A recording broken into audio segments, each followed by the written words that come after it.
Assalamualaikum warahmatullahi wabarakatuh. Sampurasun, wilujeng enjing pamirsa, para siswa kali sepuhna anu nuju nyakseni ieu pidangan TV edukasi. Mugia rahmat sinareng salamet nyarangan Bapak, Ibu, saderek, nggoning mancen damel sadidinten. Puji rawuh syukur urang dugikeun ka Allah Subhanahu wa taala.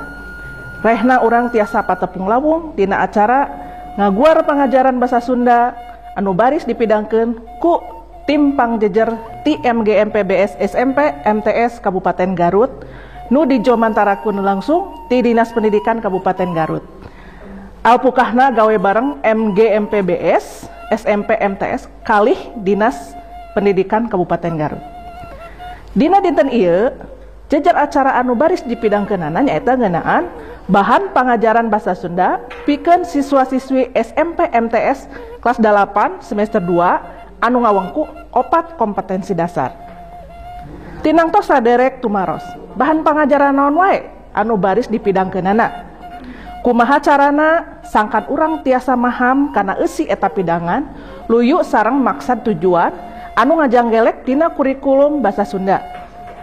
Pikeun ngawaler eta patarosan, sumangga urang sami-sami Bandungan kalayan gemet pidangan salajengna. Wilujeng nyakseni. Assalamualaikum warahmatullahi wabarakatuh. Sampurasun. Wilujeng enjing para siswa sadayana anu ibu dipikadeudeuh tur dipikareus. Mugia hidup salawasna aya dina ginanjar kawilujengan tur panangtayungan Allah Subhanahu wa taala. Sanaos urang aya dina zaman anu dilumrumbang baluh sasalat Covid-19. Tong salempang, tetep sumanget karena diajar. Dina waktos ieu ibu kapapancenan neraskeun hanca pangajaran basa Sunda anu katunda minggon kamari nyaeta ngeunaan guguritan.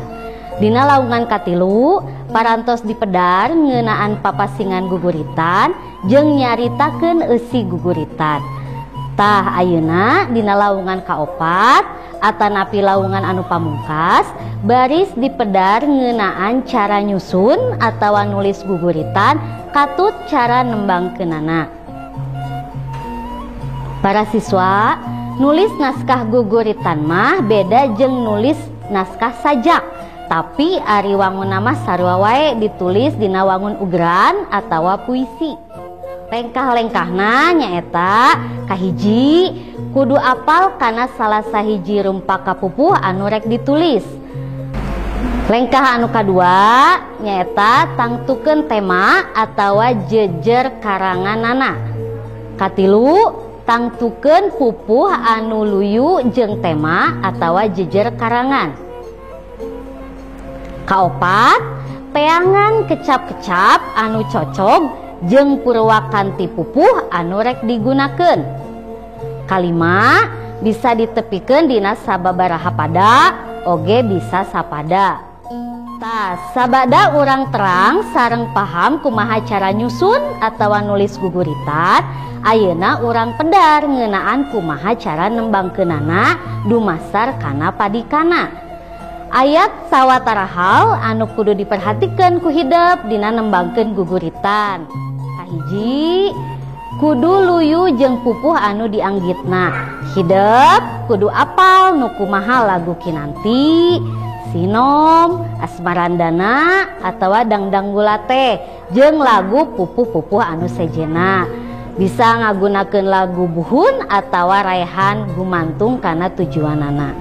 Anu kadua, hidup oge kudu paham kana eusi eta guguritan. Anu katilu, pasemon oge kudu luyu jeung eusi guguritan. Lamun hidup geus paham kana eusina, tinangtu hidup bakal bisa nembangkeun guguritan kalawan pasemon anu bener tur merenah.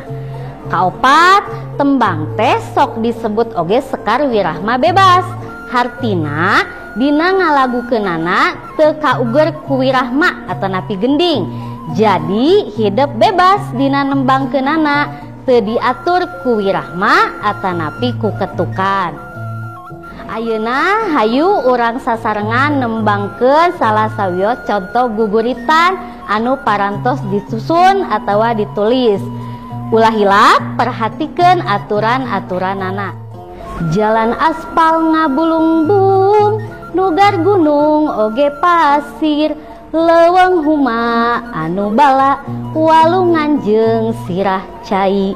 Cing teguh naon ngaranna, bakal nyaho da babari.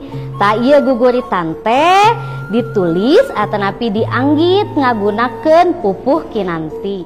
Para siswa sadayana, sabada tadi dipedar cara nembangkeun guguritan oge cara nulis jeung nyusun guguritan, ayeuna pek jawab sakur pananya kalawan bener tur merenah.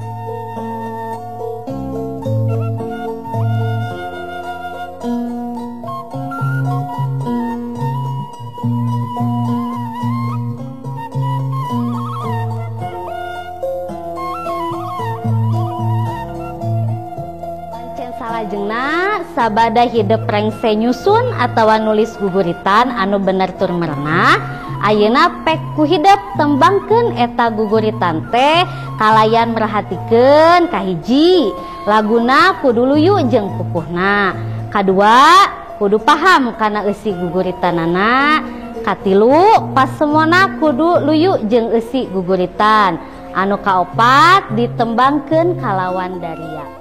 Para siswa anu dipikareus rupina pangajaran kanggo dinten ieu mah dicekapkeun dugi ka dieu wae, tong lali catet tur pidamel rupaning pancen anu tadi parantos ku ibu didugikeun. Cag amit mundur pamungkas sanggem, wabillahi taufiq wal hidayah. Wassalamualaikum warahmatullahi wabarakatuh. Saderek sapara kanca, rupina sakitu pidangan anu tiasa didugikeun di reng-rengan MGMP BS SMP MTS Kabupaten Garut. Mugia tiasa katampi pikeun nambihan pangaweruh urang sadaya, enggoning ngaraksa tur ngariksa ditinggal kaluhun urang. Mugia aya mangpaatna kanggo urang sadayana dina mayunan hirup kumuh sadidinten. Hapunten anu kasuhun, bok bilih salami ngadugikeun aya nu teu sapagodos. Wilujeng kantun, wilujeng tepang deui dina waktos kalih jejer materi anu benten.